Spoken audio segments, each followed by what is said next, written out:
அன்பானவர்களே, கர்த்தரை ஆராதிக்கவும் கர்த்தரை மகிமைப்படுத்தவும் நாம் ஒன்று கூடியிருக்கிறோம். கர்த்தரை ஆராதிப்போம், அவரை மகிமைப்படுத்துவோம். அப்படி மகிமைப்படுத்தும் போது அவர் நமக்கு நன்மையானதை செய்வார். சங்கீதம் 24:7 வசனத்திலிருந்து வாசிக்கும் போது அந்த வசனம் இப்படி சொல்லுகிறது பாருங்கள். வாசல்களே உங்கள் தலைகளை உயர்த்துங்கள், அநாதி கதவுகளே உயருங்கள், மகிமையின் ராஜா உட்பிரவேசிப்பார். யார் இந்த மகிமையின் ராஜா? அவர் வல்லமையும் பராக்கிரமும் உள்ள கர்த்தர். அவர் யுத்தத்தில் பராக்கிரமும் உள்ள கர்த்தராமே. வாசல்களே உங்கள் தலைகளை உயர்த்துங்கள், அநாதி கதவுகளே உயருங்கள், மகிமையின் ராஜா உட்பிரவேசிப்பார். யார் இந்த மகிமையின் ராஜா? அவர் சேனைகளின் கர்த்தரானவர். அவரே மகிமையின் ராஜா. அந்த மகிமையின் ராஜாவை நாம் இணைந்து ஆராதிப்போம், அவரை மகிமைப்படுத்துவோம். தொடர்ந்து இந்த ஆராதனையின் ஆசீர்வாதத்துக்காக நம் மத்தியில் இருக்கிற பாஸ்டர் அம்மா அவர்கள் வந்து ஜெபம் பண்ணுவார்கள். அவர்களோடு இணைந்து நாம் ஜெபம் செய்வோம். எங்களை அன்பாய் நேசிக்கிற நல்ல தகப்பனே, இந்த அருமையான ஓய்வு நாள் மனமகிழ்ச்சியின் காலை பொழுதுக்காக நன்றி செலுத்துகிறோம். இந்த ஓய்வு நாளை கர்த்தருடைய ஆவியானவர் எங்களுக்கு ஆசீர்வதித்து தரும்படி ஸ்தோத்திரிக்கிறோம்.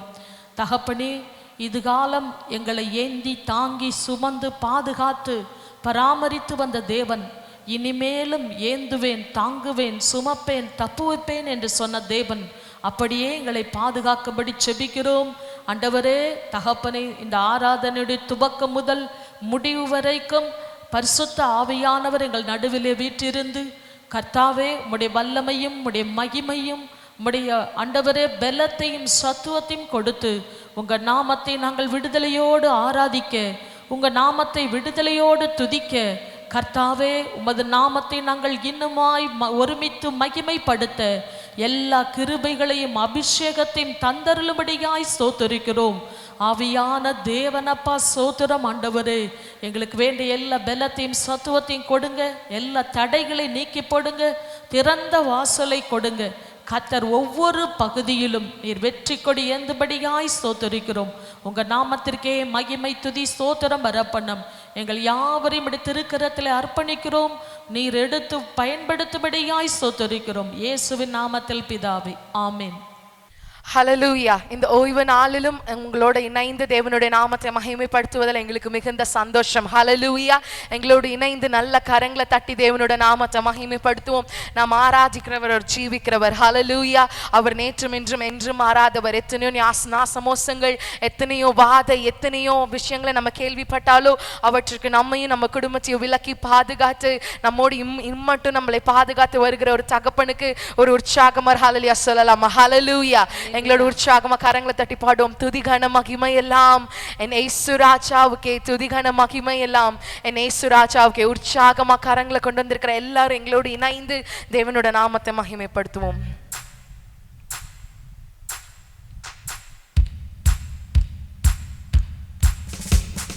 துதிகன மகிமை எல்லாம் நம் இயேசு ராஜாவுக்கே, துதிகன மகிமை எல்லாம் எங்கள் இயேசு ராஜாவுக்கே, துதிகன மகிமை எல்லாம் எங்க இயேசு ராஜாவுக்கே, துதிகன மகிமை எல்லாம் எங்கள் இயேசு ராஜாவுக்கே. தூதர்களே துதியுங்கள், தூத சேனாயை துதியுங்கள், தூதர்களே துதியுங்கள், தூத சேனாயை துதியுங்கள், சூரிய சந்திரனை துதியுங்கள், பிரகாச நட்சத்திரமை துதியுங்கள், சூரிய சந்திரனை துதியுங்கள், பிரகாச நட்சத்திரமை துதியுங்கள், துதிகன மகிமை எல்லாம் நம் இயேசு ராஜாவுக்கே, துதிகன மகிமை எல்லாம் எங்கள் இயேசு ராஜாவுக்கே.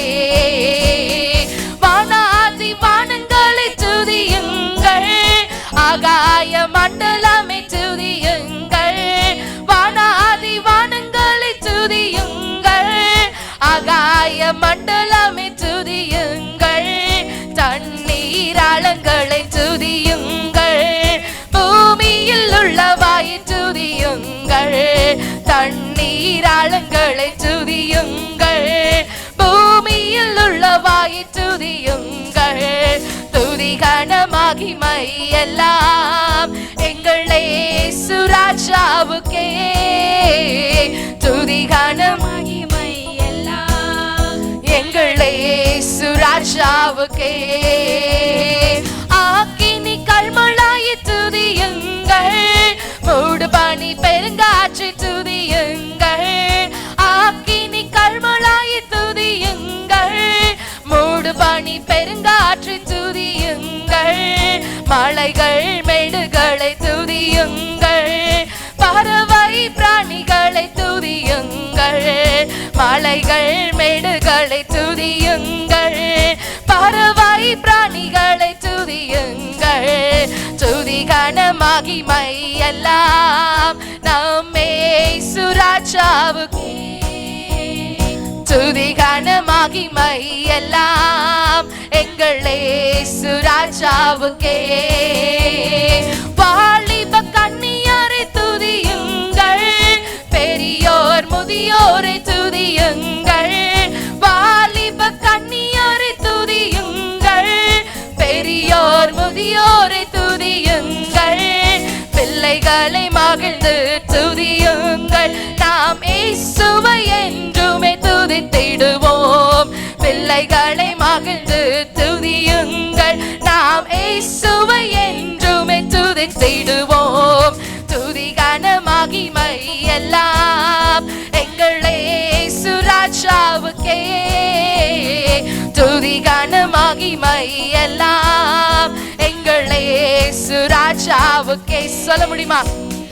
துதி கன மகிமை எல்லாம் சத்தமா இயேசு ராஜாவுக்கே, எல்லா துதி கன மகிமை எல்லாம் நம் இயேசு ராஜாவுக்கே. ஒரு விசை துதி கன மகிமை எல்லாம் எங்கள் இயேசு ராஜாவுக்கே, துதி கன மகிமை எல்லாம் நம் இயேசு ராஜாவுக்கே. எல்லா துதி கன மகிமை இயேசு ராஜாவுக்கே. ஹல்லேலூயா. உற்சாகமா கரங்களை உயர்த்தி சொல்லலாமா? எல்லா துதி கன மகிமை அவர் ஒருவருக்கே. ஹல்லேலூயா. கடைசி நாட்களில் மாமிசமான யாவர் மேலும் என் ஆவியை ஊற்றுவேன் என்று சொன்ன ஆண்டவர், முன்மாறி பின்மாறியை தருவேன் என்று சொன்னவர், இந்த காலை ஆராதனையிலே அவருடைய பிரசன்னத்தினால் நம் ஒவ்வொருவரை நிரப்ப போகிறார். நீங்கள் என்னோடு இணைந்து கர்த்தரை ஆராதியுங்கள். ஹல்லேலூயா.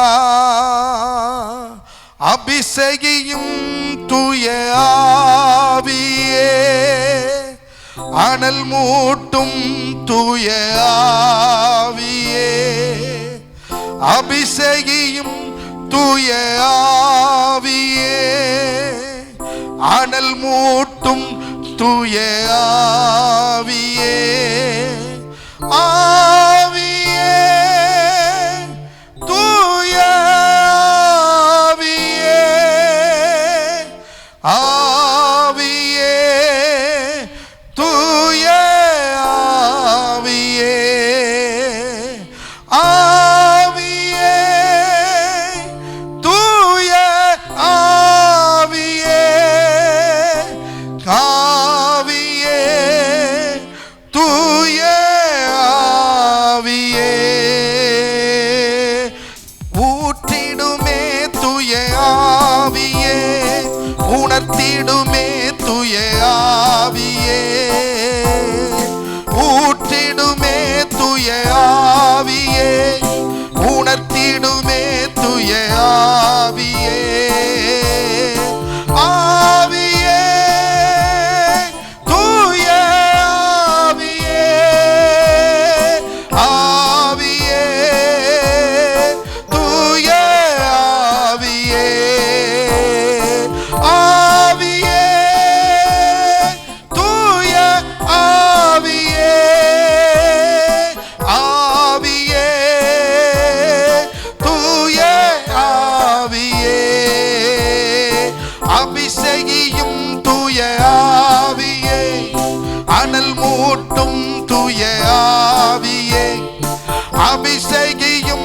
தூய ஆவியே, அனல் மூட்டும் தூய ஆவியே, ஆவியே தூய ஆவியே,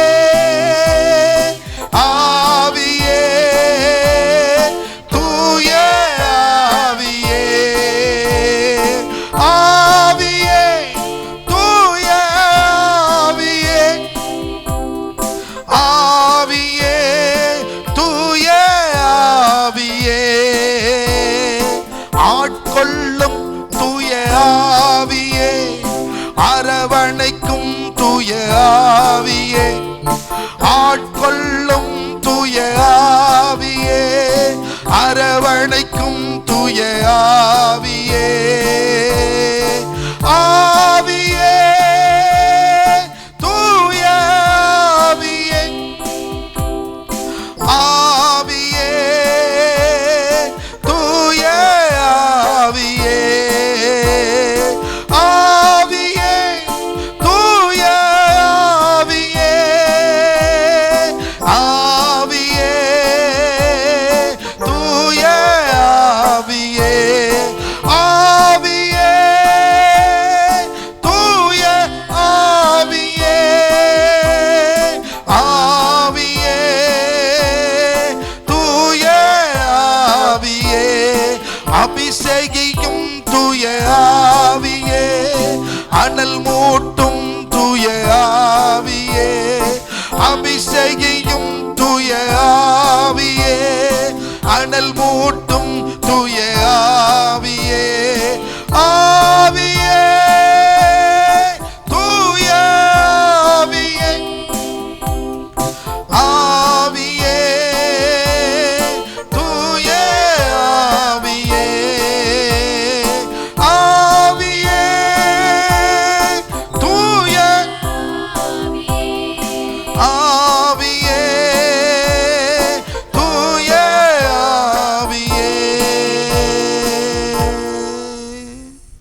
அபிஷேகியும் தூய ஆவியே, அனல் மூட்டும் தூய ஆவியே, அபிஷேகியும் தூய ஆவியே, அனல் மூட்டும் தூய ஆவியே, நல்லவரே வல்லவரே,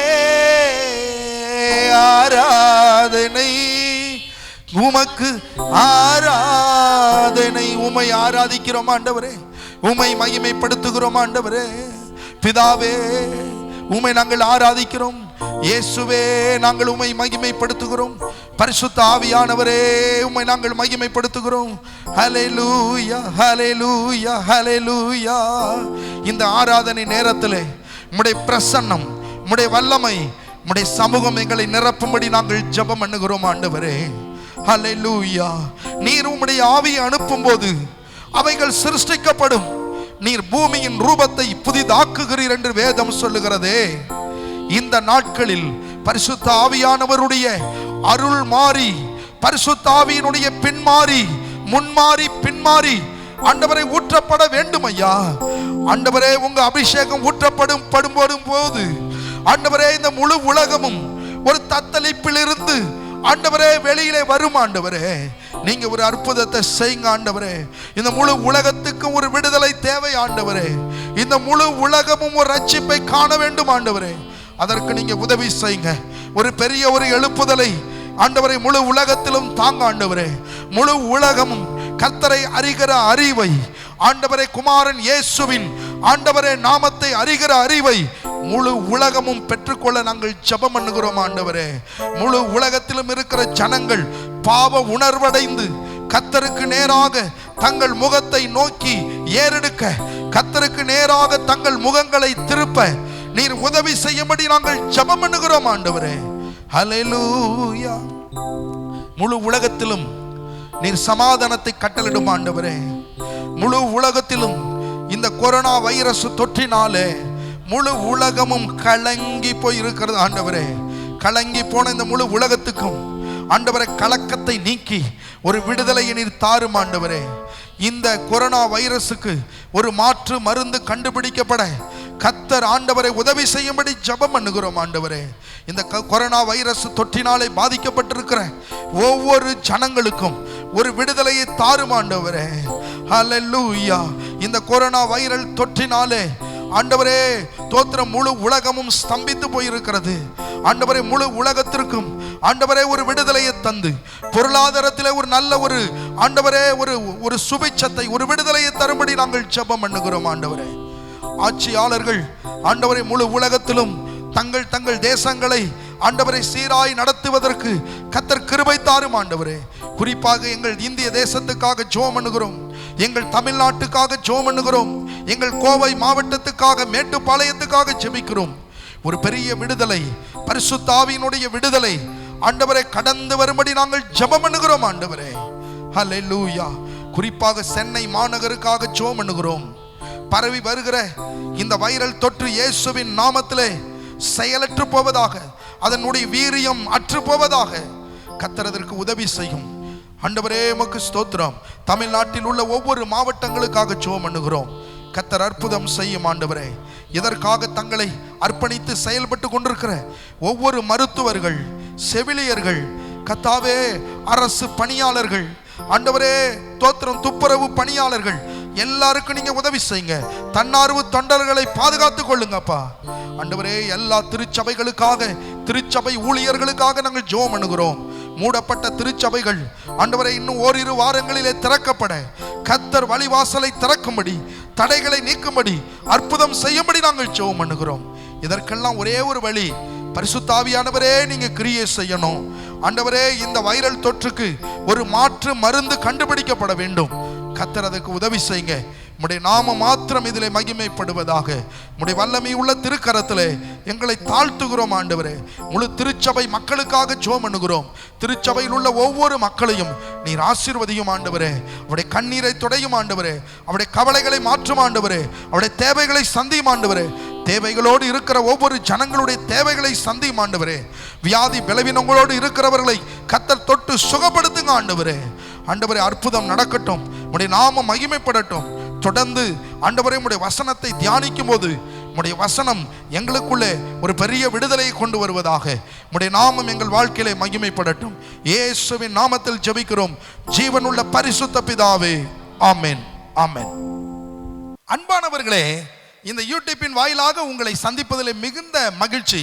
Dear people, we are very glad and happy to meet you all through this YouTube channel. இந்த மாதம் முழுக்க கர்த்தர் நமக்கு நன்மை செய்தார். God has been good to us all through the month. இந்த மாதத்தினுடைய இந்த கடைசி ஞாயிற்றுக்கிழமையில நாம் வந்திருக்கிறோம். We've come to the last Sunday of this month. கர்த்தர் நமக்கு சில காரியங்களை பேச விரும்புகிறார். And God, he likes to discuss few things with us.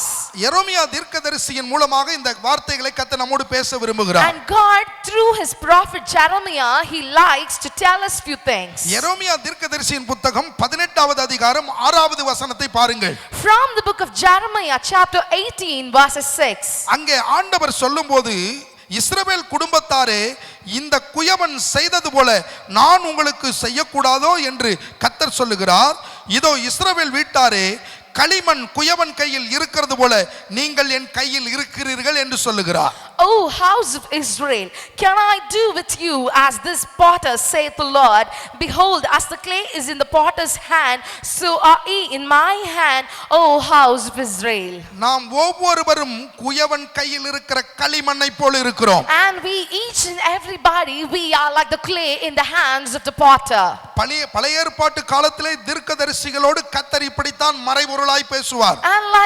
And in the past days, God talks to his prophet in this manner. எரேமியா தீர்க்கதரிசியை பார்த்து கர்த்தர் சொல்லுகிறார், நீ குயவன் வீட்டுக்கு போ என்று சொல்லுகிறார். And here God looks on to Jeremiah and tells, go to the house of the potter. எரேமியாவின் புத்தகம் 18வது அதிகாரம் 2வது வசனத்திலிருந்து 6வது வசனம் வரைக்கும் இதை நாம் வாசிக்கிறோம். And we find this incident being recorded in the Bible in the book of Jeremiah chapter 18 from verses 2 till verses 6. இரண்டாவது வசனம் என்ன சொல்லுகிறது பாருங்கள். So what does the second verse say? நீ எழுந்து குயவன் வீட்டிற்கு போ. Arise and go down to the potter's house, அங்கே என் வார்த்தைகளை உனக்கு தெரிவிப்பேன். and there I will cause thee to hear my words. அப்படியே எரோமியா குயவன் வீட்டுக்கு போகிறான். And so Jeremiah leaves to the house of the potter. இதோ அவன் போகையிலே அங்கே குயவன் ஒரு திரிகையிலே வணைந்து கொண்டிருக்கிறான். When he goes, he finds the potter, he routes a work on the wheels. பாருங்க 4வது வசனத்திலே பாருங்க. Look on to the 4th verse. குயவன் வணைந்து கொண்டிருக்கையில் மண்பாண்டம் அவன் கையிலே கெட்டு போயிற்று. And the vessel that he made of clay was marred in the hands of the potter.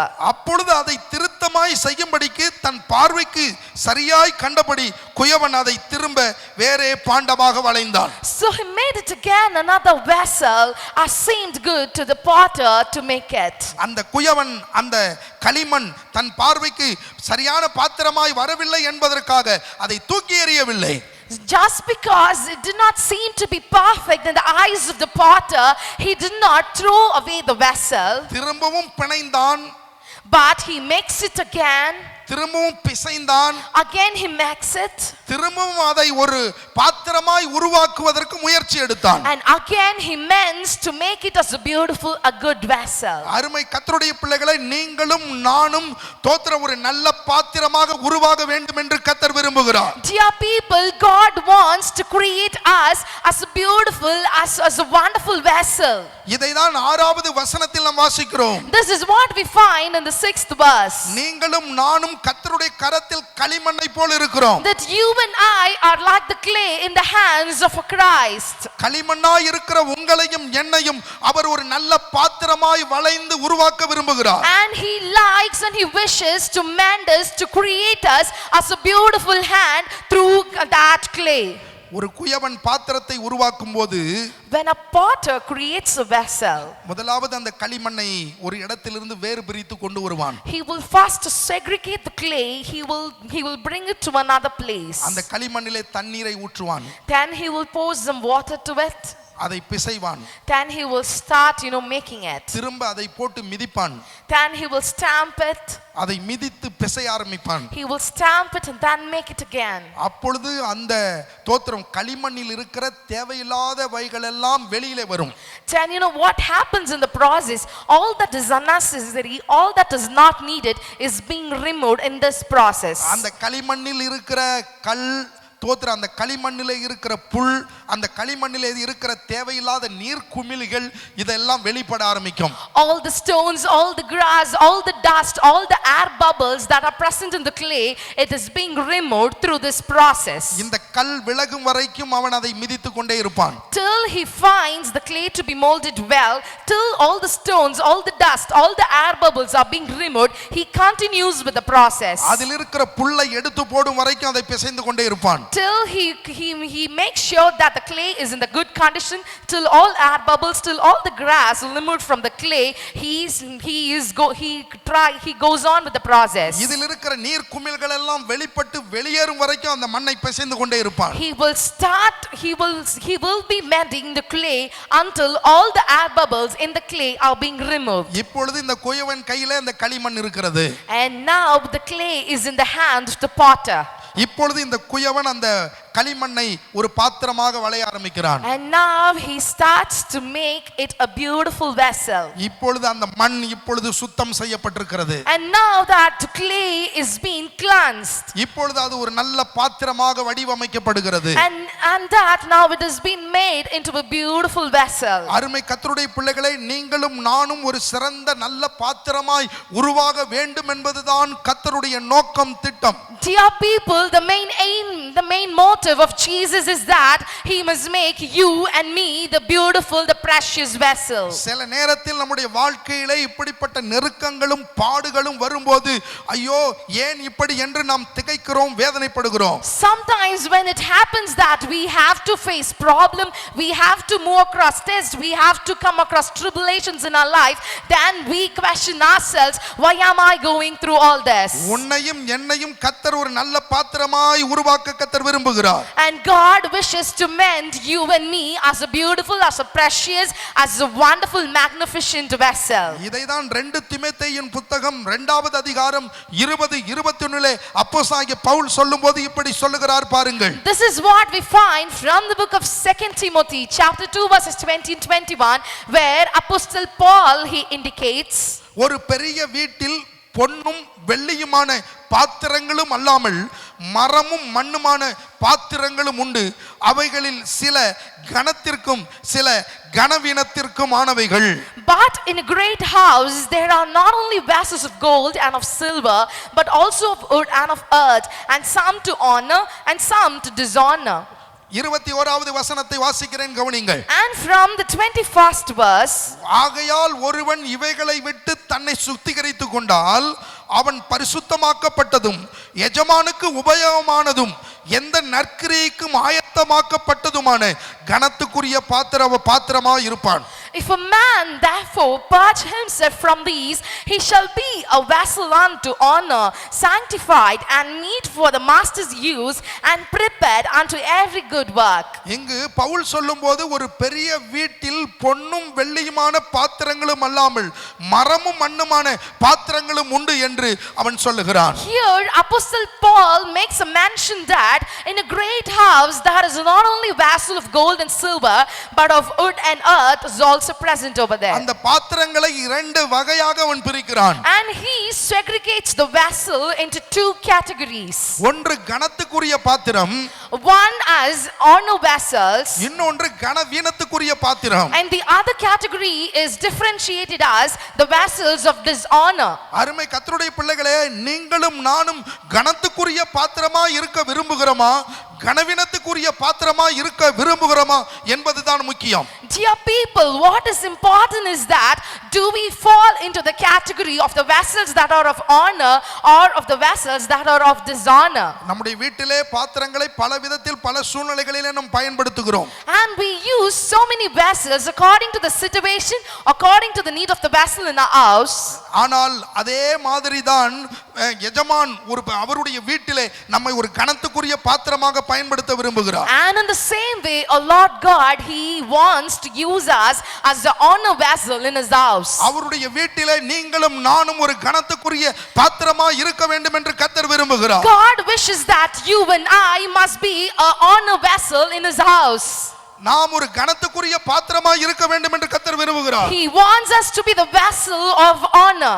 இதைதான் ரோமருக்கு எழுதின நிருபம் 9வது அதிகாரம் 21வது வசனத்தில் பவுல் திரும்பவும் சொல்லுகிறார் பாருங்கள். This is what we find from the book of Romans chapter 9 verses 12, where Apostle Paul indicates, மிதியிட்ட ஒரே களிமண்ணினால் குயவன் ஒரு பாத்திரத்தை கனமான காரியத்திற்கும் ஒரு பாத்திரத்தை கனவீனமான காரியத்திற்கும் பண்ணுகிறதற்கு மண்ணின் மேல் அவனுக்கு அதிகாரம் இல்லையோ என்று சொல்லுகிறான். hath not the potter power over the clay of the same lump to make one vessel unto honor and another one unto dishonor? நம்முடைய பாத்திரம் கனத்துக்குரிய பாத்திரமா இருக்க வேண்டும் என்றே அந்த குயவன் விரும்புகிறார். And the potter above wants us to be the vessel of honor. அவருடைய கரத்திலே நாம் களிமண்களாக இருக்கிறோம். And we are like the clay in the hands of the potter. நீங்களும் நானும் அவருடைய கரத்தில் களிமண்ணாக இருக்கிறோம். You and I are the clay in the hands of the potter. அவருடைய பெரிய வீட்டிலே நாம் தோத்திரம் ஒரு கனத்துக்குரிய பாத்திரமா இருக்கவே நாம் ஆசைப்படுகிறோம். In his great house we wish to be the vessel of honor. அதுதான் என்னுடைய ஆசை. And that is the wish of us. ஒரு பாத்திரம் கனத்துக்குரிய பாத்திரமா இருக்க வேண்டும் என்றால், If a vessel needs to be honor, அது குயவனுடைய கையிலேயும் காலிலேயும் அது மிதிப்படும். then it must get stamped in the leg, and then it must be molded in the hands of the potter. அவன் காலிலே மிதியிடுகிறான். Then the potter starts to stamp it. கைகளிலாலே அந்த களிமண்ணை பிசைகிறான். He starts to mold the clay with his hands. அவனுக்கு தெரியும் இந்த மண் இந்த களிமண் கனமானதற்கு உரியதென்று. He knows that this clay is something that is of honor. அருமை கர்த்தருடைய பிள்ளைகளே, Dear people, நீங்களும் நானும் அவருடைய கரத்தில் களிமண்ணாய் இருக்கிறோம். you and I are like the clay that is in the hand of him. உங்களையும் என்னையும் அவருடைய கனமான வேலைக்கு, கனமான காரியத்திற்கு ஒரு கனமான ஒரு பாத்திரமாய் உருவாக்கி அவருடைய பெரிய வீட்டிலே அவரை நம்மை ஒரு கனத்துக்குரிய பாத்திரங்களாக அவர் வைக்க விரும்புகிறார். God wishes to have us as a vessel of honor in his great house to do his great work, to do his ministry. நாம் இந்த நாட்களிலே அவருடைய கரத்திலே அடங்கி இருக்க வேண்டும். But what that we have to do is we must stay in the hands of the Lord. அந்த எஜமானாகிய கர்த்தருக்கு இந்த களிமண்ணாகிய நம்மேல் சகல அதிகாரம் இருக்கிறது என்கிற அந்த ஒரு எண்ணத்துக்குள் நாம் வர வேண்டும். And that potter above has all rights over us, and we must understand and we must stay in his hands. அவர் கையிலே நம்மை ஒப்பு கொடுக்கும்போது, When we surrender ourselves into the hands of the potter, நம்ம இந்த களிமண்ணாய் இருக்கிற நம்மை அவர் ஒரு நல்ல பாத்திரமாய் உருவாக்குவார். he will mold us into a beautiful vessel. அந்த பாத்திரமாய் உருவாக்கப்பட்ட பாத்திரம், And that beautiful vessel that has been meant, அது கனத்துக்குரிய ஒரு பாத்திரமாய் இருக்க ஆண்டவர் விரும்புகிறார். and God wishes it to be a vessel of honor. உங்களையும் என்னையும் கர்த்தர் ஒரு பாத்திரமாக அவர் தோத்திரம் உருவாக்கி இருக்கிறார். God has beautifully meant you and me as a beautiful vessel. நீங்களும் நானும் ஒரு களிமண்ணினாலே உருவாக்கப்பட்ட ஒரு பாத்திரம். You and I are a vessel that was made out of clay. ஆதியிலே ஆண்டவர் ஏதேன் தோட்டத்திலே ஆதாமை ஒரு களிமண்ணினாலே உருவாக்கினார். In the earlier days, God created Adam out of a clay. நீங்களும் நானும் ஒரு களிமண். You and I are a clay. அவருடைய குயவனாகி அவருடைய கையில இருக்கிறோம். We are in the hands of the potter above. ஆனால் அதே சமயத்தில் But at the same time, நாம் காலத்துக்கு களிமண்ணாகவே இருக்கக்கூடாது. we must not continue to be a clay forever. நாம் ஒரு அழகான ஒரு கனத்துக்குரிய ஒரு பாத்திரமாக மாற வேண்டும். We must be made into a beautiful vessel. இந்த பரிசுத்த வேதாகமத்திலே So in the Holy Bible, பல பாத்திரங்களை குறித்து வேதம் சொல்லுகிறது. Bible makes an indication about so many different kinds of vessels. பாருங்க, இயேசு கிறிஸ்து சிலுவையிலே அடிக்கப்படும்படிக்கு அவர் கொல்கதாவுக்கு கொண்டு போகப்பட்டார். Now Jesus has been taken to be given on the cross. அப்பொழுது அவருக்கு தாகம் ஏற்பட்டது. Then he feels thirsty. யோவான் 19வது அதிகாரம் 29வது வசனத்திலே வாசிக்கிறோம். From the book of John chapter 19 verses 29. அதற்கு முன் வசனத்திலே வாசிக்கும்போது அவர் தாகம் என்று சொன்னார். And he tells he feels thirsty. அப்பொழுது அங்கு காடி நிறைந்த ஒரு பாத்திரம் இருந்தது. Then there was a vessel full of vinegar. காடி நிறைந்த பாத்திரம் அங்கு வைக்கப்பட்டிருந்தது. There was a vessel full of vinegar. அங்கே அந்த வசனம் சொல்லுகிறதை நான் வாசிக்கிறேன், கவனியுங்கள். And we would like to read the verse that is from the book of John chapter 19 verses 29. யோவான் 19:29. From the book of John chapter 19 verses 29. காடி நிறைந்த பாத்திரம் அங்கே வைக்கப்பட்டிருந்தது. அவர்கள் கடற்காலானை காடியிலே தோய்த்து ஈசோப்பு தண்டினாலே மாட்டி அவர் வாயண்டிலே நீட்டி கொண்டிருந்தார்கள். Now there was set a vessel full of vinegar, and they filled a sponge with vinegar and put it upon hyssop and put it to his mouth. இந்த பாத்திரத்தில் இருந்த காடியினுடைய காரியம் என்ன தெரியுமா? So what was the thing with the vessel that is full of vinegar? கசப்பு நிறைந்தது. It was filled with bitterness. ஆண்டவர் தாகமாய் இருந்தார். The Lord was thirsty. ஆனால் இந்த பாத்திரம் காடியினால் நிறைந்திருக்கிறது. But this vessel was filled with vinegar. இப்பொழுது ஈசோப்பு தண்டினாலே அதை துவைத்து அவருடைய வாயருகளை கொண்டு போய் நீட்டுகிறார்கள். Now they dip them into the hyssop and they put it near to his mouth. இப்பொழுது அந்த பாத்திரத்திலிருந்து எடுக்கப்பட்ட அந்த காடியை இயேசுவாலே பானம் பண்ண முடியவில்லை. And that God is not able to take the vinegar that was taken out from the vessel. காரணம் என்னவென்றால் அது கசப்பு நிறைந்த ஒரு பாத்திரம். Because the reason behind it is that it seemed to be bitter.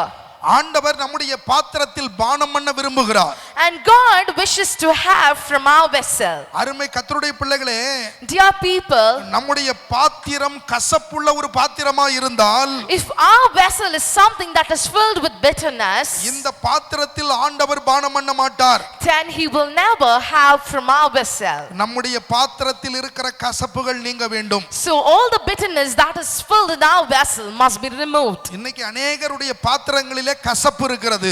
Today in many people's vessel we find bitterness to be filled. அந்த கசப்பு நீங்க வேண்டும்.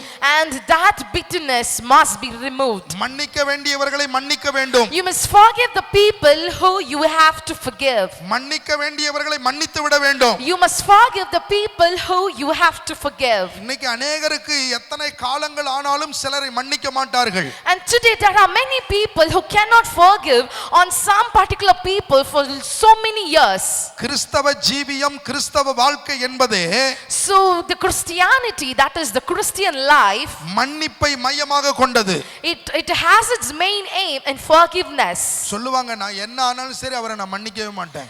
They will tell that no matter what happens, I will never forgive that so and so particular person. இப்ப அந்த பாத்திரம் கசப்புனால நிறைந்து இருக்கிறது. And now that the vessel is being filled with bitterness, அந்த அப்படிப்பட்ட அந்த கசப்பான பாத்திரத்தில் ஆண்டவராலே பானம் பண்ண முடியாது. then God cannot have from the vessel as the vessel is filled with bitterness. இப்ப இந்த பாத்திரத்தை நாம் சுத்தம் செய்ய வேண்டும். So now that we have to cleanse the vessel. அப்படி சுத்திகரிக்கப்படும்போது அந்த பாத்திரத்தில் நம்முடைய கர்த்தர் பானம் பண்ணுவார். So when you cleanse your vessel, then God will have from your vessel. இன்னொரு பாத்திரத்தை பற்றி நான் உங்களுக்கு சொல்ல விரும்புகிறேன். We would like to throw indication about another vessel. அது எப்படிப்பட்ட பாத்திரம் தெரியுங்களா? So what kind of a vessel it is? சங்கீதம் 31:12 வாசிக்கிறோம். From the book of Psalms chapter 31 verses 12. சங்கீதம் 31:12 நான் உங்களுக்கு வாசிக்கிறேன், கவனியுங்கள். From the book of Psalms chapter 31 verses 12. செத்தவனை போல எல்லாராலும் முழுவதும் மறக்கப்பட்டேன், உடைந்த பாத்திரத்தை போலானேன். I am forgotten as the dead out of mind. I am like a broken vessel. இங்கே தாவீது சொல்லுகிற அந்த காரியத்தை பாருங்கள். Look on to what King David tells over here. நான் செத்தவனை போல எல்லாராலும் முழுவதும் மறக்கப்பட்டேன். I am forgotten as a dead man out of mind. உடைந்த பாத்திரத்தை போலானேன். I am like a broken vessel. தாவீதுடைய வாழ்க்கை உடைக்கப்பட்ட ஒரு வாழ்க்கை. The life of David is compared to a broken vessel. அருமை கர்த்தருடைய பிள்ளைகளே, நீங்களும் உங்க வாழ்க்கையிலே உடைக்கப்பட்ட ஒரு அனுபவத்தில் நீங்கள் இந்த செய்தியை கேட்டுக்கொண்டிருக்கலாம். Are you growing through a state where you are broken?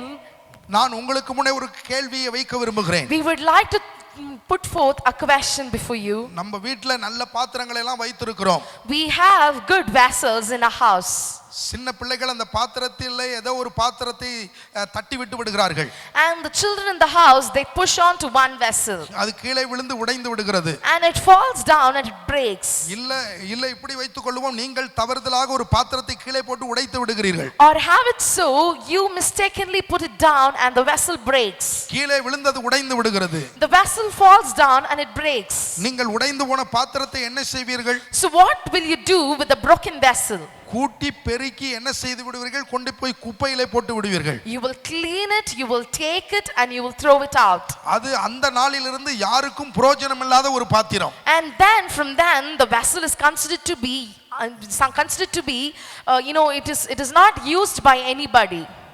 யாராவது நீங்கள் அந்த அப்படி உடைஞ்ச பாத்திரத்தை எடுத்துட்டு வந்து வீட்ல அப்படி வைப்பீங்களா? So will anybody bring a broken vessel and keep it in your house?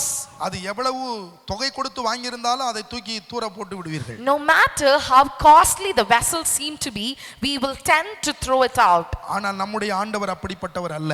But our Lord God, he is not someone who throws the vessel out. உடைந்து போன பாத்திரத்தை தான் தன் கையில எடுப்பார். He takes only the broken vessel into his hands. உடைந்து போன பாத்திரத்தை தான் நம்முடைய ஆண்டவர் கையில எடுப்பார். He takes only the broken vessel into his hands. அருமை கர்த்தருடைய பிள்ளைகளே, நீங்கள் இந்த செய்தியை கேட்டுக்கொண்டிருக்கிற இந்த நேரத்தில் உடைந்து போன உள்ளத்தோடு, உடைந்து போன நொறுங்கி போன உள்ளத்தோடு இருக்கிறீர்களோ? Are you with a broken heart listening to the sermon? ஐயோ என்னுடைய வாழ்க்கை உடைந்து போயிருக்கிறது என்று வேதனையோடு இருக்கீங்களா? Are you afflicted telling that, oh my life is broken? என் பாத்திரம் உடைந்து போயிருக்கிறது என்று வேதனைப்படுகிறீர்களா? Are you worried telling that my vessel is broken? உலகத்தை போல உங்களை ஆண்டவர் தூக்கி எறிய மாட்டார். Like the world, God will not throw you out. He will not cast you out. உங்களை அவர் கையில எடுப்பார். He will take you in his hands. உங்களை அவர் கையில எடுப்பார். He will take you in his own hands. இந்த உடைந்து போன இந்த தாவீது என்கிற பாத்திரத்தை அவர் கையில எடுத்தார். God, here lifted up the broken vessel called David in his hands. அவனை சமஸ்த இஸ்ரவேலுக்கு ராஜாவாக அவனை முடிசூட்டி அழகு பார்த்தார். And he made him the king of the whole of Israel, and he beautifully he made him the great man. உடைந்து போன உங்களுடைய வாழ்க்கையை கர்த்தர் ஒரு அலங்காரமான ஒரு வாழ்க்கையாக கர்த்தர் மாற்றுவார். That God will make your broken life into a beautiful, into a jubilated one. அந்த பெரிய வீட்டில் இருக்கிற அந்த கனத்துக்குரிய பாத்திரம் எப்படிப்பட்ட பாத்திரம் என்று நான் இன்னும் உங்களுக்கு விளக்கி சொல்ல விரும்புகிறேன். So we would like to highlight about the vessels that was present in the great house. சங்கீதம் 116:13 பாருங்கள். From the book of Psalms chapter 116 chapter verses 1-3. அது எப்படிப்பட்ட பாத்திரம்? So what kind of a vessel it is? சங்கீதம் 116:13 இப்படி சொல்லுகிறது பாருங்கள். From the book of Psalms chapter 116 verses 13. ரட்சிப்பின் பாத்திரத்தை எடுத்துக்கொண்டு கர்த்தருடைய நாமத்தை தொழுது கொள்ளுவேன். I will take the cup of salvation and call upon the name of the Lord. நேற்று வரை உடைந்த நிலையில் இருந்த இந்த தாவீதுடைய வாழ்க்கையிலே The life that was broken, that was considered to be broken till yesterday, ஆண்டவர் ஒரு ரட்சிப்பின் ஒரு அனுபவத்தை அவனுக்கு தந்து விட்டார். when God gave him the experience about salvation, இந்த ரட்சிப்பின் அனுபவத்தை கொடுத்த உடனே when he received the experience about salvation, இந்த தாவீது ஆனந்த கூத்து ஆடுகிறான். now he rejoices in the name of the Lord. இந்த தாவீது சொல்லுகிறதை பாருங்கள். And now look on to what King David tells. ஆண்டவரை எப்படி அவன் தொழுது கொள்வானா? So how will he worship the Lord? ரட்சிப்பின் பாத்திரத்தை எடுத்து நான் அவரை தொழுது கொள்வேன் என்று He சொல்லுகிறான். tells, I will take the cup of salvation and call upon the name of the Lord God. ரட்சிப்பின் பாத்திரத்தை எடுத்து தொழுது கொள்வேன் என்று சொல்லுகிறான். He tells, I will worship the Lord lifting up my cup of salvation. அருமை கர்த்தருடைய பிள்ளைகளே, Dear people, உங்கள் பாத்திரத்தை அவர் ரட்சிப்பினால் அலங்கரிப்பார். and he will decorate your vessel with salvation. இந்த உலகத்திலே விலையேற பெற்றது எது தெரியுமா? So what is the thing that seems to be the valuable thing in the world? ஆண்டவர் கொடுக்கிற ரட்சிப்பு தான் விலையேற பெற்றது. The salvation that God gives you is considered to be the valuable thing in the whole of the world. ஒரு காலத்தில் நான் ரட்சிக்கப்படாத ஒரு மனிதனாக உலகத்திலே வாழ்ந்து கொண்டிருந்தேன். So in the earlier when pastor was saying he was not into salvation, என் 18வது வயதிலே என்னை ஆண்டவர் சந்தித்தார். then God touched pastor when he was at the age of 18. என் பாத்திரம் ஒரு உடைந்து போன பாத்திரமாய் இருந்தது. That his vessel was a broken vessel. அந்த பாத்திரத்தை அவருடைய கையிலே எடுத்தார். Then he lifted up the vessel. அந்த பாத்திரத்தை ரட்சிப்பினால் அவர் அலங்கரித்தார். And he decorated the vessel with a cup of anointing and the cup of salvation. அந்த பெரிய வீட்டில் இருக்கிற பாத்திரத்தை கர்த்தர் அடுத்து செய்கிற காரியத்தை பாருங்கள். So look at the next thing that has been done to the vessel that is kept in the great house. சங்கீதம் 23:5 வாசித்து பாருங்கள். From the book of Psalms chapter 23 verses 5. அங்கே தாவீது இன்னொரு படி மேலே போய் சொல்லுகிற வார்த்தையை கவனிங்கள். Look at what King David tells. He moves a step ahead and tells, என் சத்துருக்களுக்கு முன்பாக நீர் எனக்கு ஒரு பந்தியை ஆயத்தப்படுத்தி என் தலையை எண்ணெயினால் அபிஷேகம் பண்ணுகிறீர், என் பாத்திரம் நிரம்பி வழிகிறது. Thou preparest the table before me in the presence of mine enemies. Thou anoint my head with oil, my cup runneth over. சத்துருக்களாலே உடைந்த நிலையிலே இருந்த தாவீது, He was crushed before his own enemies. உடைக்கப்பட்ட ஒரு தாவீது, He was crushed before his enemies. உடைந்த நிலையிலே இருக்கிற தாவீது, He is in the state where he is crushed and broken. இப்ப அந்த தாவீதின் பாத்திரத்தை ரட்சிப்பினால் அவர் அலங்கரித்தார். And now God decorates that broken vessel with salvation. அந்த பாத்திரத்தினுடைய காயங்களை எல்லாம் அவர் கட்டினார். And he binds up all the wounds of the vessel. இப்பொழுது இந்த பாத்திரத்தை அவர் என்ன செய்கிறார் என்றால் நிரம்பி வழிய பண்ணுகிறார். And now what he does, he fills the vessel and makes it overflow. எப்படி நிரம்பி வழிய பண்ணுகிறார்? So how does it overflow? அபிஷேகத்தினாலே நிரம்பி வழிய பண்ணுகிறார். Through his anointing. என் தலையை அவர் எண்ணெயினால் அபிஷேகம் பண்ணுகிறார். That he anoints my head with oil. அருமை கர்த்தருடைய பிள்ளைகளே, Dear people of God, ஒரு மனிதனுக்குள்ளே அபிஷேகம் வந்துவிட்டால், when anointing is being poured into a person, அந்த அபிஷேகம் அவனுடைய சரீரமாகி அந்த பாத்திரத்தை நிரப்பி விட்டால், when anointing fills the vessel that is compared to the body, that is compared to the flesh, அந்த அபிஷேகம் அவன் சத்துருக்களை எல்லாம் சிதறடித்து விடும். And that anointing will take away all the enemies away from him. அந்த அபிஷேகத்துக்கு இணையானது வேற ஒன்றுமே இல்லை. And there is nothing that can be compared to that anointing.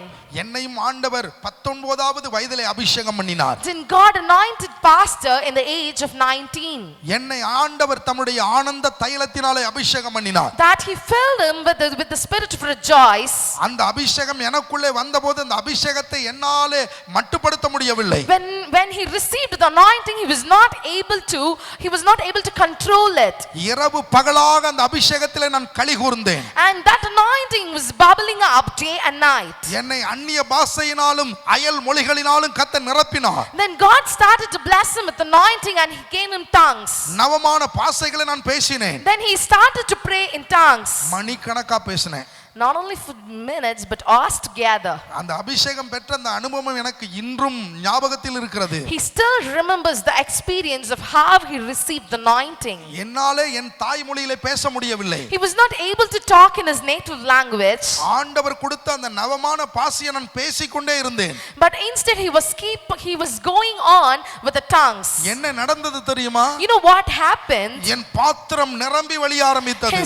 His cup started to overflow. என் கண்களிலே கண்ணீர் வழிய ஆரம்பித்தது. His eyes started to tear up. அப்பொழுது என்னோடு இருந்த ஆவிக்குரிய நண்பர்கள் எல்லாம் அதை பார்த்து திகைத்தார்கள். So all the spiritual friends were excited looking at them. அவர்களோடு கூட பேசும்போது கூட நான் அந்நிய பாஷையிலே பேசினேன். Even when he conversed with them, he was talking to them in tongues. அது எனக்கு ஒரு புது அனுபவமாக இருந்தது. And that seemed to be a different experience to him. ஒரு புதுவித அனுபவமாக எனக்கு இருந்தது. It was a new experience to him. என் பாத்திரம் நிரம்பி வழிந்து கொண்டே இருந்தது. That his cup kept on overflowing. ஆண்டவர் சொன்னார், Lord said, என்னை விசுவாசிக்கிறவனுடைய இருதயத்திலிருந்து ஜீவனுள்ள நதிகள் புறப்படும் என்று சொன்னார். For the people who believe in me, the living water comes out from his heart. அதுதான் இந்த நிரம்பி வழிகிற பாத்திரத்துக்குரிய அனுபவம். And that is the experience of the cup that is running over. அருமை கர்த்தருடைய பிள்ளைகளே, Dear people of God, இந்த அபிஷேகம் உங்க பாத்திரத்தை நிரப்பும்போது when the anointing fills your cup, என்ன நடக்கும்? what happens? உங்களுடைய பாத்திரத்தில் இருக்கிற உள்ளான காயங்கள் எல்லாம் அப்படியே ஆறிவிடும். All the wounds that have been into the vessel, that will be binded up. இந்த அபிஷேகம் உங்களுக்குள்ள வரும்போது என்ன நடக்கும்? So what will happen when you receive this anointing? உங்களுக்குள்ள இருக்கிற பாவங்கள் உணர்த்தப்படும். So all the sin that is in you will be indicated. அவர் பாவத்தை குறித்தும் நீதியை குறித்தும் நியாய தீர்ப்பை குறித்தும் உங்களுக்கு கண்டித்து உணர்த்துவார். He will teach you and guide you but all the sin. அப்பொழுது என்ன தெரியுமா நடக்கும்? So what will happen? உங்கள் பாத்திரம் பரிசுத்தமாக்கப்படும். Then your vessel will be sanctified. இதுதான் ஜோசுவாவின் புத்தகம் 6வது அதிகாரம் 19வது வசனத்திலே நாம் வாசிக்கிறோம். This is what we find from the book of Joshua chapter 6 verses 19. பாருங்க, இங்கே ஜோசுவா சொல்லுகிறார் பாருங்க. So look on to what Joshua tells. சகல வெள்ளியும் பொன்னும் வெண்கலத்தின் ஆளானால இரும்பினாலும் செய்யப்பட்ட பாத்திரங்களும் கர்த்தருக்கு பரிசுத்தமானவைகள்.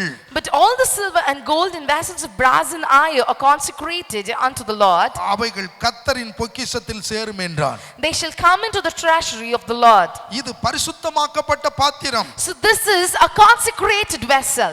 இது பரிசுத்தமாக்கப்பட்ட பாத்திரம். This is a consecrated vessel. உங்களுடைய பாத்திரமும் என்னுடைய பாத்திரமும் பரிசுத்தமாக்கப்பட்ட பாத்திரம். In the vessel of you and mine are consecrated. இந்த பாத்திரத்தில் பாவத்துக்கு தோத்திரம் இடம் இல்லை.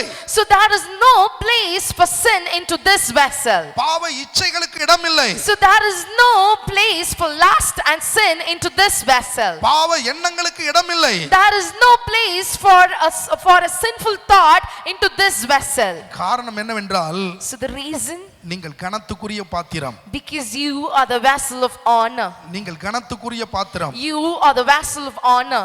நீங்கள் பரிசுத்தமாக்கப்பட்ட பாத்திரம். You are the vessel that is consecrated. இந்த பரிசுத்தமாக்கப்பட்ட பாத்திரத்தில் இருக்கிற இன்னொரு காரியத்தை நீங்கள் அறிந்து கொள்ளுங்கள். So understand the other thing that is present in the consecrated vessel. முன்பு ஒரு காலத்தில் இந்த பாத்திரத்தில் கசப்பான காடி இருந்தது. Once this vessel was filled with bitterness. இப்ப இந்த பாத்திரத்துல என்ன இருக்கு பாருங்க. Now what is present in this vessel? பாருங்க, லூக்கா எழுதின சுவிசேஷம் 22வது அதிகாரம் 20வது வசனம். From the book of Luke chapter 22 verses 20. போஜனம் பண்ணின பின்பு அவர் அந்தபடியே பாத்திரத்தையும் எடுத்து, இந்த பாத்திரம் உங்களுக்காக சிந்தப்படுகிற என்னுடைய இரத்தத்தின் ஆளாகிய புதிய உடன்படிக்கையாய் இருக்கிறது என்று சொன்னார். Likewise also the cup after supper, saying, this cup in the New Testament is in my blood which is shed for you. ஒரு காலத்தில் இந்த பாத்திரத்திலே கசப்பு காடி இருந்தது. Once this vessel had vinegar that is bitter in it. இப்ப இந்த கசப்பு காடி இந்த பாத்திரத்தை விட்டு போய்விட்டது. Now the bitter vinegar left this vessel. இப்ப எஜமானுக்கு பிரயோஜனமுள்ள பாத்திரமாய் இந்த பாத்திரம் இருக்கிறது. And now this vessel is made into a useful one by the master. இந்த பாத்திரத்திலே இப்ப என்ன இருக்கு பாருங்க. Now what is present in this vessel? விலையேற பெற்ற இயேசுவின் இரத்தம் இருக்கிறது. That is, the precious blood of Jesus is present into this vessel. இந்த பாத்திரத்திலே விலையேற பெற்ற இயேசுவின் இரத்தம் இருக்கிறது. The precious blood of Jesus is now present inside the vessel. Praise the Lord. Hallelujah. Praise the Lord. Hallelujah. அடுத்தது இந்த பாத்திரம், So the next thing that is present into this vessel. சகரியாவின் புத்தகம் 14வது அதிகாரம் 20வது வசனத்தை வாசித்து பாருங்கள். From the book of Zechariah chapter 14 verses 20. அந்நாளிலே குதிரைகளின் மணிகளிலே கர்த்தருக்கு பரிசுத்தம் என்னும் விலாசம் எழுதியிருக்கும். கர்த்தருடைய ஆலயத்தில் உள்ள பானைகள் பலிபீடத்துக்கு முன்பாக இருக்கிற பாத்திரங்களை போல் இருக்கும். In that day shall there lay upon the bells of the horses holiness unto the Lord, and the pots in the Lord's house shall be like the bowls before the altar. ஒரு காலத்தில் இது கசப்பு நிறைந்த பாத்திரம். Once it was a vessel that was filled with bitterness. ஒரு காலத்தில் இது உடைந்து போன பாத்திரம். Once this was a vessel that was broken. பிறகு இந்த பாத்திரத்தை கர்த்தர் ரட்சிப்பினால் அலங்கரித்தார். Then he decorated it with salvation. பிறகு அதை நிரம்பி வழிகிற தோத்திர அபிஷேகத்தினாலே கர்த்தர் நிரப்பினார். Then he filled it with anointing and made it overflow. மூன்றாவது அதை பரிசுத்தப்படுத்தினார். Then he consecrated it. அந்த பாத்திரத்தை அவருடைய இரத்தத்தினாலே நிரப்பினார். And now that he filled the vessel with the precious blood of him, இப்பொழுது இந்த பாத்திரம் அவருடைய பலிபீடத்தை அலங்கரிக்கும் பாத்திரமாக மாறிவிட்டது. and now that the vessel has become a decoration, something to be decorated in the altar. நீங்கள் அவருடைய பலிபீடத்தை அலங்கரிக்கிற ஒரு பரிசுத்தமான பாத்திரமாக நீங்கள் மாறிவிட்டீர்கள். You are a consecrated vessel that is decorated to be kept in the altar of the Lord. அருமையான கர்த்தருடைய பிள்ளைகளே, Dear people of God, ஒரு ஆலயத்திலே பலிபீடம் இருக்கிறது. so in the temple of God we have altar. ஆலயத்துக்கு வெளியிலே பிரகாரம் இருக்கிறது. Then we have அதுக்கு பிறகு பரிசுத்த ஸ்தலம் இருக்கிறது. Then we have the holy place. அதுக்கு பிறகு மகா பரிசுத்த ஸ்தலம் இருக்கிறது. Then we have the most holy place. மகா பரிசுத்த ஸ்தலத்திலே பலிபீடம் இருக்கிறது. Then we have the altar. வாசலிலே தோத்திரம் இப்ப இருக்கிற பாத்திரங்களாய் நாம் இருக்க விரும்புறோமா? So are we into the thing that we want to be a vessel in the entrance? பலிபீடத்தை அலங்கரிக்கிற பாத்திரங்களாய் நாம் இருக்க விரும்புகிறோமா? Or do we like to be the vessel that is to be decorated in the altar? இதுதான் ரொம்ப முக்கியம். This is what is important. நாம் நம்மை சுத்தி குறித்துக் கொண்டால், if we consecrate ourselves, இதைதான் 2 தீமோத்தேயின் புத்தகம் 2வது அதிகாரம் 21வது வசனத்திலே வாசிக்கிறோம். this is what we find from the book of 2 Timothy chapter 22 verses 20. ஆகையால் ஒருவன் இவைகளை விட்டு தன்னை சுத்திகரித்துக் கொண்டால், if a man therefore purge himself from these, அவன் பரிசுத்தமாக்கப்பட்டதும் he shall be a vessel unto honor, எஜமானுக்கு உபயோகமானதும் எந்த நற்கிரியைக்கு ஆயத்தமாக்கப்பட்டதுமான கனத்துக்குரிய பாத்திரமா இருப்பான். sanctified and meet for the master's use and prepared unto every good work. உங்களையும் என்னையும் அவர் ஒரு கனத்துக்குரிய பாத்திரமாக விரும்புகிறார். He wants to mend you and me as a beautiful vessel of honor. நீங்கள் களிமண்ணாகவே இருப்பது அவருக்கு சித்தமில்லை. He does not want us to stay in the state of a clay. நீங்கள் கனத்துக்குரிய ஒரு பாத்திரமாய் மாற வேண்டும். He wants to lift us to the state of being honored. இந்த மாதத்தினுடைய இந்த கடைசி ஞாயிற்றுக்கிழமை ஆராதனையிலே கர்த்தர் உங்களோடு தீர்க்கதரிசனமாக பேசுகிறார். In the last Sunday of this month, God is prophesying to you இன்னும் ஓரிரு வாரங்களிலே இந்த லாக்டவுன் முடிய போகிறது. that the lockdown is going to come to an end in 1 or 2 weeks. நீங்களும் நானும் அவருடைய பரிசுத்த பரிசுத்த ஆலயத்துக்குள் வரப்போகிறோம். That you and I are going to enter into the temple of God. அப்பொழுது உங்களுடைய பாத்திரமும் என்னுடைய பாத்திரமும் ஒரு பரிசுத்த பாத்திரமாய் பலிபீடத்தை அலங்கரிக்க வேண்டும்.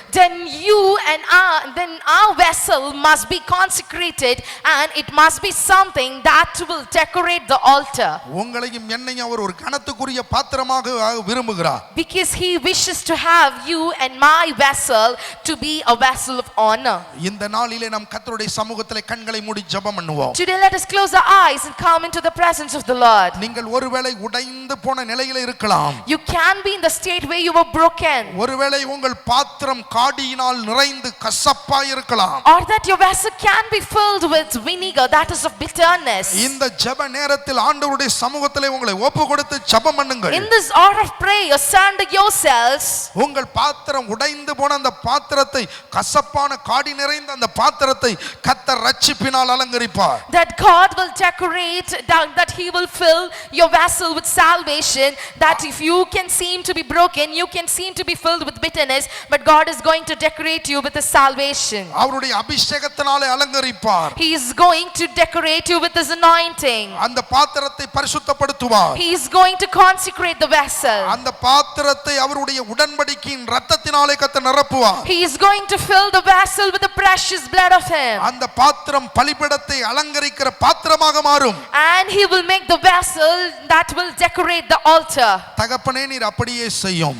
Lord, do in that way. நீர் அப்படியே செய்ய போறதுக்காய் நன்றி. Lord, we thank you for doing so. தொடர்ந்து இந்த வார்த்தைகளை கேட்டுக்கொண்டிருக்கிற ஒவ்வொருவரையும் Lord, we bring all the people who are listening to this sermon into your presence. எஜமானுக்கு பிரயோஜனமுள்ள கனத்துக்குரிய பாத்திரமாக மாற்றி விடுங்கப்பா. Lord, make them a vessel that is useful to the master. எங்கள் பாத்திரத்தை உங்க கைகளில் ஏந்துங்கப்பா. Lord, take our vessels into your hands. அப்படியே நீங்க செய்ய போறதுக்காய் நன்றி. Lord, you're going to do so.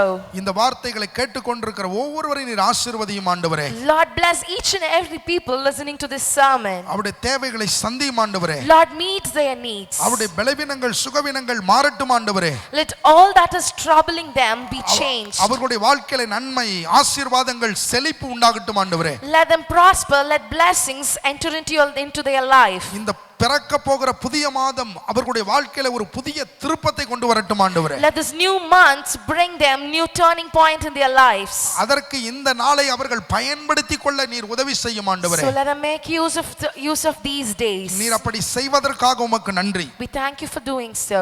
இயேசுவின் நாமத்தில் மனத்தாழ்மையோடு ஜெபிக்கிறோம் ஜீவனுள்ள பரிசுத்த பிதாவே. We ask them in the precious name of the Lord. என் ஆத்துமாவே கர்த்தரை ஸ்தோத்திரி, என் முழு உள்ளமே என்னுடைய பரிசுத்த நாமத்தை ஸ்தோத்திரி. என் ஆத்துமாவே கர்த்தரை ஸ்தோத்திரி, கர்த்தர் செய்த சகல உபகாரங்களையும் இன்றும் என்றும் எப்பொழுதும் மறவாதே. Bless the Lord, O my soul, and all that is within me. Bless his holy name. Bless the Lord, O my soul, and forget not all his benefits. நமது கர்த்தராகிய இயேசு கிறிஸ்துவின் கிருபையும் பிதாவாகிய தேவனுடைய அன்பும் பரிசுத்தாவியானுடைய அன்னுநீக்கமும் இன்றும் என்றும் எப்பொழுதும் மாறாததாக கர்த்தராகிய இயேசு கிறிஸ்துடைய வருகை வரைக்கும் நம் அனைவரோடும் தங்கியிருப்பதாக. ஆமென்.